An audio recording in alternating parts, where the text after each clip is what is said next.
Hi everybody, this is Dr. Garima Verma, your very own Dr. Scrubs on Instagram. There has been a lot of fuss about the next exam. That is why I'm making a video to clarify everything that has been told to us so far. Just take a paper and a pen and listen to me and write down your important points. Otherwise, I'll also release a PDF on my channel.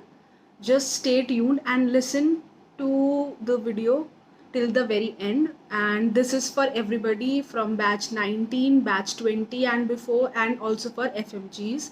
So just hear me out once and make notes. Otherwise, I'll release the PDF. But just hear me.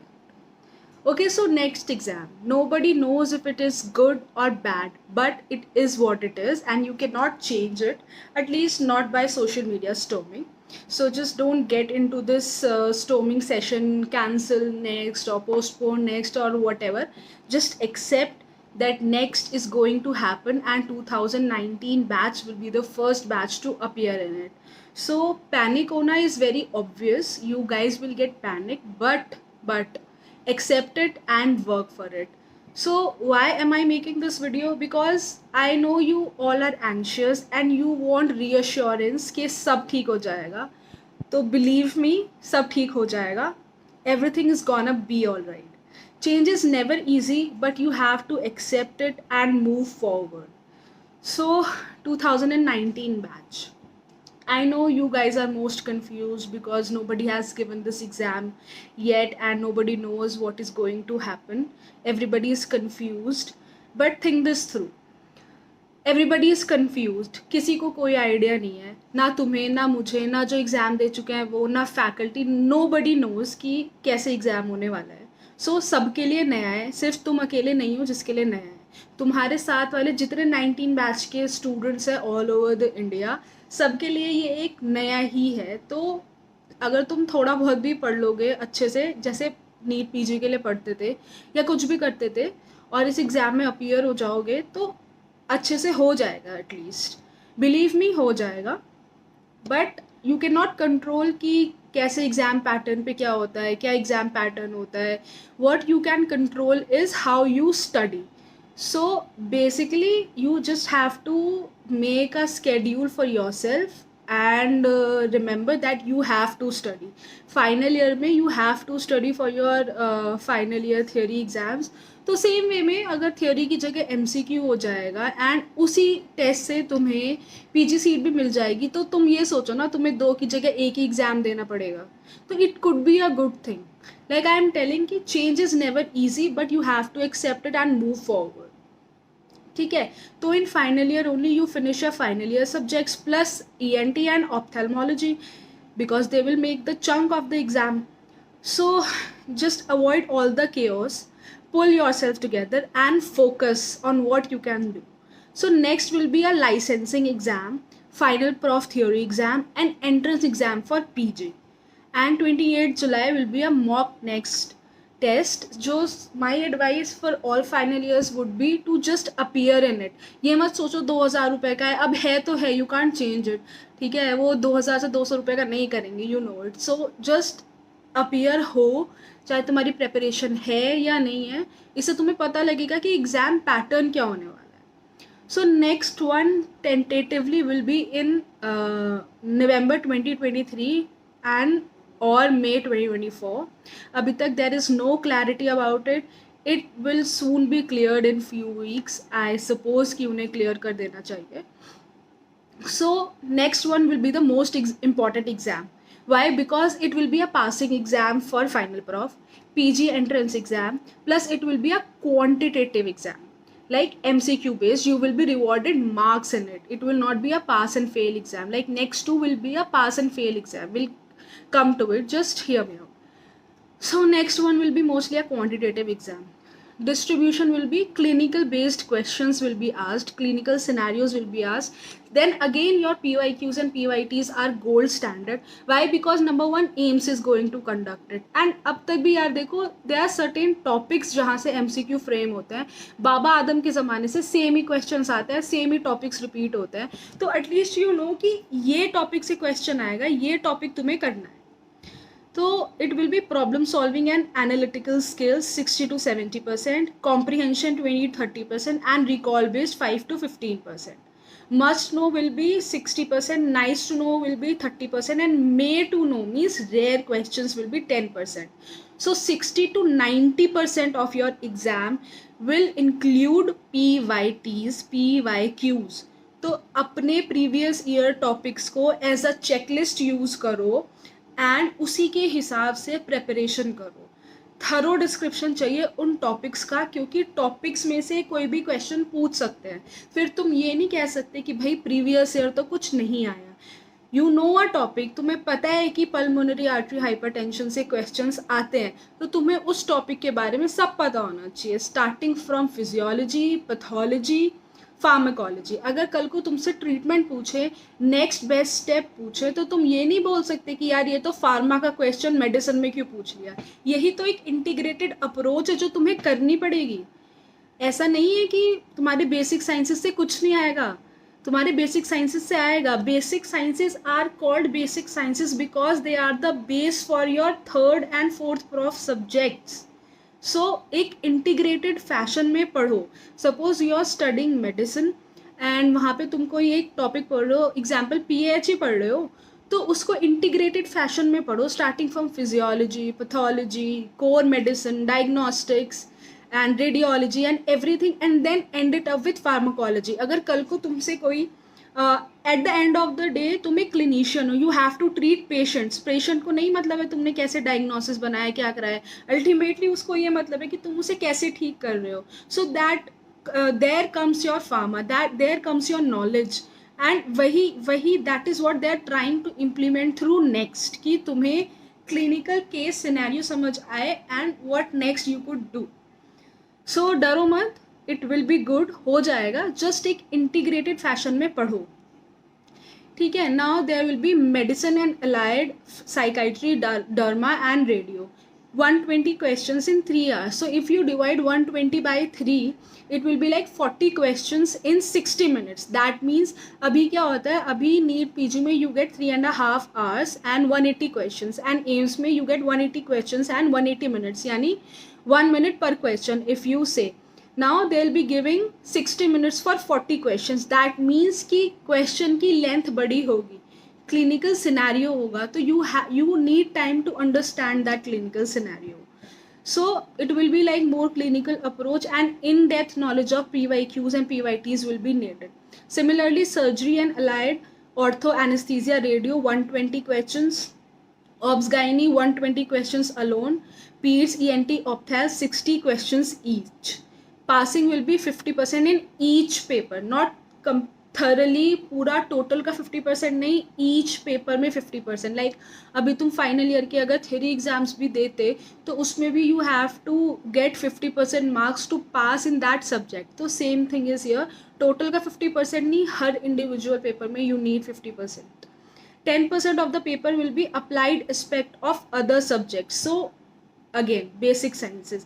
And now what will you do? Just pick up your first aid and do basic sciences from that, especially biochem, micro, path and pharma. 70% of pharma is there in first aid. You just have to annotate it with PYQs and PYTs. So next one will be MCQ based. It will be followed by university practical exam and 1 year of internship. Then there will be next exam 2. It will be a easier exam. It's just pass or fail exam. It's nothing like MCQ based. It will be a practical clinical type of exam after internship, bedside knowledge and all that stuff. मतलब तुम internship में क्या सीख रहे हो, तुम्हें कितना knowledge आ रहा है practically, that will be next 2. So next one will be twice a year. There will be no supplementary exams.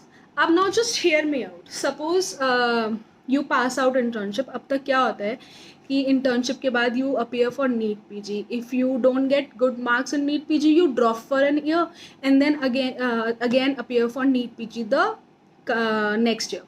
So just hear me out. Suppose NExT will happen twice a year, ठीक है. तो you don't have to wait 1 year for an entrance exam.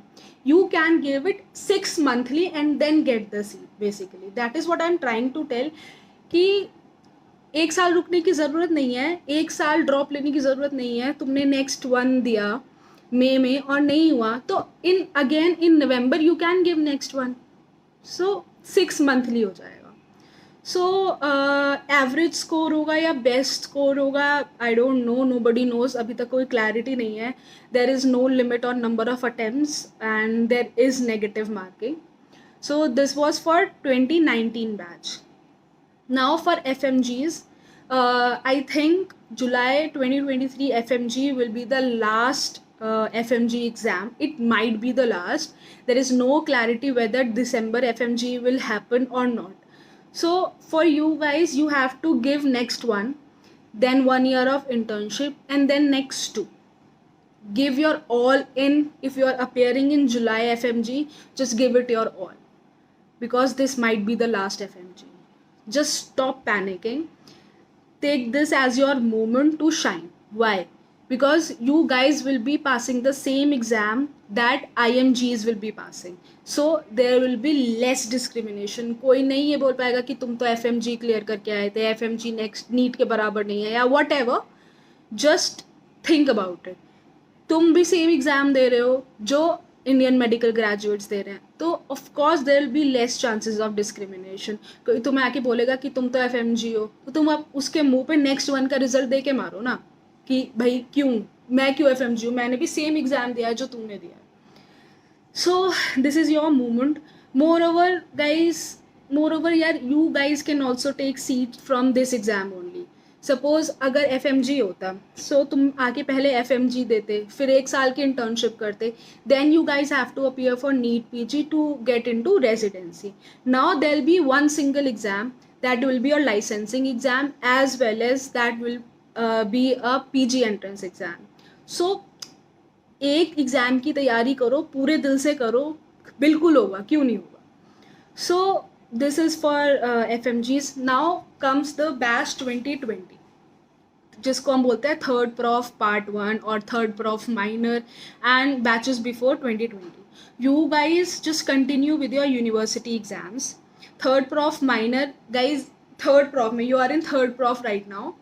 Just finish your third prof subjects with first second year subjects, and my advice would be, if you have time, then एक major subject कर लो. Be it, my suggestion would be obs gynae या surgery में से कोई एक subject कर लो, because they are major subjects and they need time, ताकि तुम फाइनल ईयर में अपना बाकी medicine and allied and surgery के साथ साथ ऑर्थो एनेस्थीसिया तब कर लो और अपना IENT को रिवाइज करो एंड देन नेक्स्ट में अपीयर हो.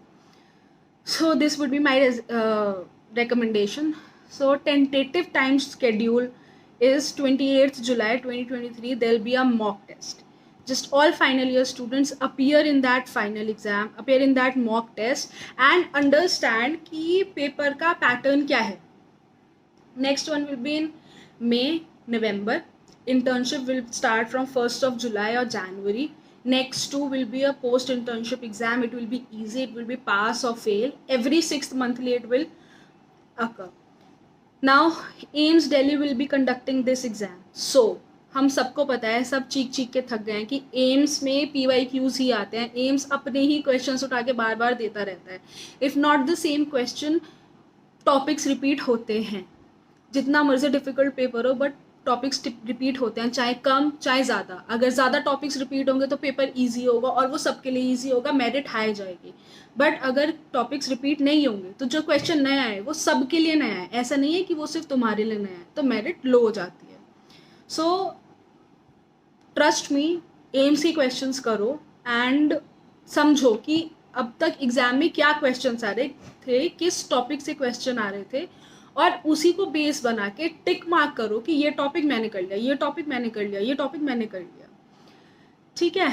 और अपना फर्स्ट एड, अब अपनी फर्स्ट एड उठा लो और पढ़ो उससे. Biochem, path, micro, pharma. 70% pharma है फर्स्ट एड में. और यार AMAs कितने बड़े हैं. एंटी माइक्रोबियल्स बहुत बड़ा टॉपिक है अगर तुम फार्मा से पढ़ने जाओगे, बट 7-8 पेजेस में फर्स्ट एड में वो कंप्लीट कवर हो गए. उसमें तुम अपने प्रीवियस ईयर क्वेश्चंस डालोगे तो तुम्हारी फार्मा जितनी ज़रूरी है, मतलब यार इतनी तो नीट पीजी के लिए भी ज़रूरी होती है कि PYQs डाल लो फर्स्ट एड में, और उतनी ही फार्मा इंपॉर्टेंट होती है, ठीक है। अब तो और कम चाहिए। सो समझो कि इतने से हो जाएगा। खुद सबसे बार बार इधर उधर मत भागो, मत पूछो कि सिर्फ इतना करने से हो जाएगा, सिर्फ इतना करने से हो जाएगा। तुम जो भी पढ़ रहे हो, जैसे भी पढ़ रहे हो, उसे करो और उससे PYQs देखो सॉल्व हो रहे हैं नहीं हो रहे हैं। अगर उससे PYQs सॉल्व हो रहे हैं तो हाँ यार उससे हो जाएगा, ठीक है। 2018 batch interns who are currently interns and are post interns, guys this is your last chance। करो और मरो वाली सिचुएशन है, लास्ट नीट पीजी होना है, just give it your all. हो जाएगा, ठीक से पढ़ लो, अभी भी टाइम है, रैपिड रिवीजन उठा लो और पढ़ लो यार, हो जाएगा। तुमने अपने कॉन्सेप्ट बिल्डिंग अपने 5 साल में कर लिया जितनी करनी थी, अब रैपिड रिवीजन नोट्स उठाओ, पढ़ो, और आखिरी नीट पीजी है और निकल जाओ इससे, ठीक है। तो this is your best chance. So the final word from my side would be just get serious. This is no joke. Things are getting already difficult. So just get serious. Memes and all are fine. हंसो, बस हंसो, उससे अपनी anxiety मत बढ़ाओ। किसी को कुछ नहीं पता है, मीम बनाने वाले को भी नहीं पता है कि क्या होना है, ओके। सो उस पर इतना ध्यान मत दो। अगर कोई चीज़ तुम्हें एंशियस बना रही है तो just stop looking at it. Social media पे आज बहुत ज़्यादा एंग्जाइटी बढ़ी हुई है, तो सोशल मीडिया को बंद कर दो, isolate yourself so that you don't gate anxious. Isolate होने का मतलब कि जो चीज़ देख के तुम्हें एंग्जाइटी हो रही है उसे बंद कर दो, मत देखो उस चीज़ को। There is no need to look at memes and cry and creep because this will not change यार। So, and also do not get into social media storms of postponement, cancellation। कुछ नहीं होने वाला, कुछ होगा तो सबके लिए हो जाएगा। अपने आप मत लगो, अपना टाइम मत वेस्ट करो, इतना टाइम मत वेस्ट करो कि वो दोबारा सैल्वेज ना हो पाए, ठीक है। Now hear me out, you have worked hard to get into MBBS, so why are you doubting yourself कि एग्जिट नहीं कर पाओगे यार।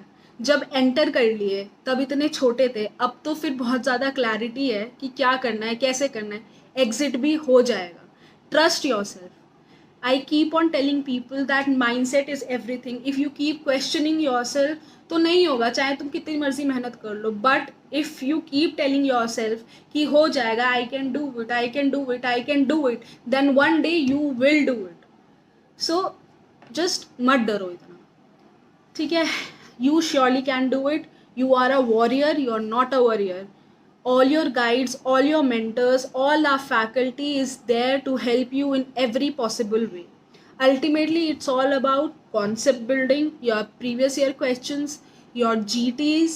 I will say कि INI-CET वाले GTs दो, they resemble more because AIIMS he exam बनाने वाला है, तो एम्स की वही टेंडेंसी है, वैसे ही क्वेश्चन आने हैं, ठीक है। मल्टीपल रिविजन्स एंड इतना बड़ा हो गया है, ठीक है। 120 क्वेश्चंस मेडिसिन के आएंगे, 120 क्वेश्चंस ऑब्स गाइनी के आएंगे, बट अगेन कंसाइज नोट्स तुम्हें बनाने पड़ेंगे क्योंकि एक दिन में तुम रिवाइज नहीं कर पाओगे। तो उसको रिवाइज करने के लिए तुम अगेन वो पेजेस नहीं पढ़ पाओगे।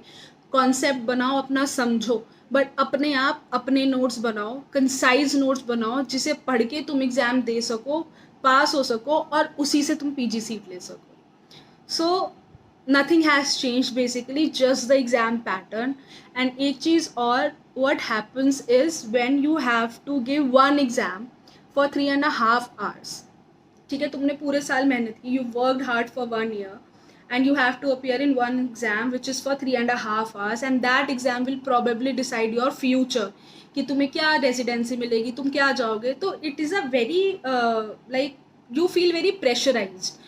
so अब तुम ये सोचो ना कि अगर एक एग्ज़ाम है 3.5 घंटे का एंड उसमें तुम्हारे ऊपर इतना ज़्यादा प्रेशर है, तुम्हारा दिन ख़राब है, हम बोल देते हैं यार मेरा दिन नहीं था और मुझे एंग्जाइटी हो गई, मुझसे नहीं हुआ है, I could not perform under pressure.